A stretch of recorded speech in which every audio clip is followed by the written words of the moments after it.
গণতান্ত্রিক রাষ্ট্র ব্যবস্থায় অবাধ ও সুষ্ঠু নির্বাচন নিশ্চিত করতে গণমাধ্যমের স্বাধীন ভূমিকা অত্যন্ত গুরুত্বপূর্ণ। নির্বাচন প্রক্রিয়ার স্বচ্ছতা, জবাবদিহিতা ও জন আস্থা ধরে রাখতে মাঠ পর্যায়ে সাংবাদিকদের উপস্থিতি অপরিহার্য বলে মনে করেন সংশ্লিষ্টরা। তবে হবিগঞ্জে ত্রয়োদশ জাতীয় সংসদ নির্বাচন ঘিরে সেই ভূমিকা প্রশ্নের মুখে পড়েছে।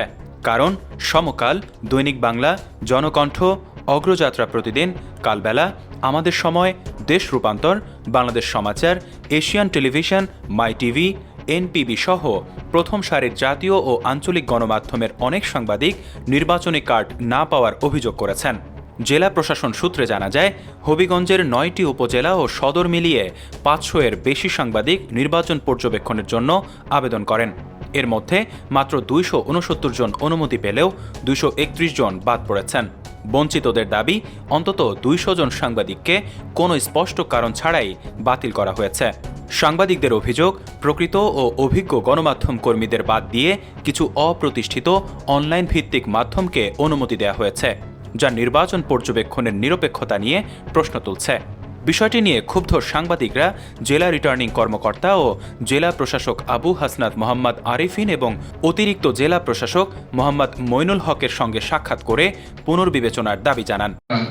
আমরা সবাই প্রত্যাশা করে আছি, বাংলাদেশের মানুষ ১৭ বছর তাদের ভোটাধিকারতে বঞ্চিত, তারা ভোট দেওয়ার জন্য উদ্গ্রীব। সেই মানুষের যে ইচ্ছা, সেটি যাতে প্রতিফলন আমরা ১২ তারিখ আগামী পরশুদিন ঘটাতে পারি একটি অবাধ, সুষ্ঠু, নিরপেক্ষ নির্বাচন অনুষ্ঠানের মধ্য দিয়ে। এই জন্য আমাদের প্রস্তুতি যেমন সম্পন্ন হয়েছে, আপনাদের পক্ষ থেকেও, কারণ আপনারা সমাজের দর্পণ, আপনাদের পক্ষ থেকে আমরা পূর্ণাঙ্গ সহায়তা আশা করছি। আপনারা ভোট কেন্দ্রে কি করতে পারবেন, কি করতে পারবেন না, আমার অতিরিক্ত জেলা পরিষদ মহোদয় বলেছেন। আপনাদেরকে একটা লিফলেটও দেওয়া হয়েছে কিনা জানি না, এটা দিয়ে দিবেন আপনাদেরকে, এটা আপনাদের কাজে লাগবে। আমরা সব ধরনের কাজ গ্রহণ করেছি, আপনাদের পরিচয়পত্র এবং দৈনিক দেশ রূপান্তরের মাধবপুর প্রতিনিধি জালাল উদ্দিন লস্কর বলেন, যুক্তিসঙ্গত কারণ ছাড়াই আমাদের কার্ড বাতিল করা হয়েছে, যা স্পষ্ট বৈষম্যের উদাহরণ।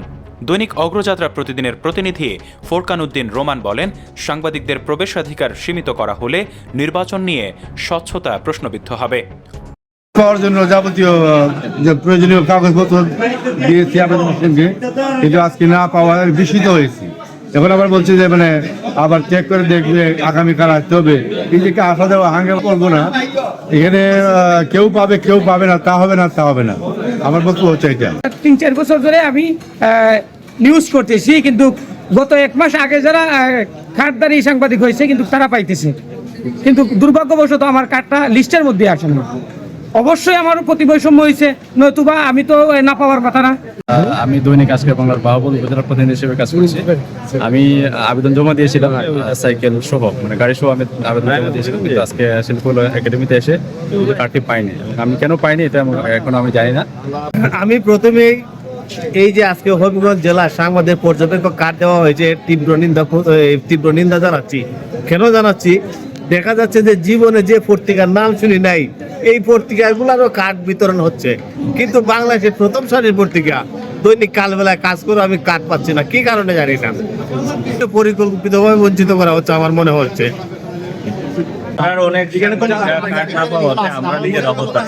এই জন্যই আসছি, যাতে মূলধারার যারা সাংবাদিক তারা যেন তাদের অধিকার আদায়ে দায়িত্ব পালন করতে পর্যবেক্ষণ কার্ড পায়, এই জন্যই আমরা এখানে আসছি। অভিযোগের বিষয়ে জেলা রিটার্নিং কর্মকর্তা ও জেলা প্রশাসক আবু হাসনাত মোহাম্মদ আরিফিন বলেন, আবেদন অসম্পূর্ণ থাকায় কিছু আবেদন বাতিল করা হয়েছে এবং অভিযোগ থাকলে লিখিতভাবে জানাতে হবে।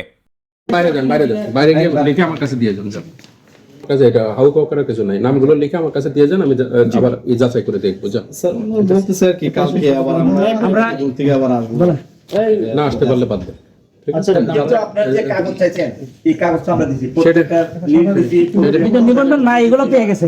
নাম লিখে দিয়ে যান, বাইরে গিয়ে লিখে আমার কাছে দিয়ে যান। ডেস্ক নিউজ, অগ্রযাত্রা প্রতিদিন। অগ্রযাত্রা প্রতিদিন, নির্ভীক প্রত্যয়ে উজ্জীবিত।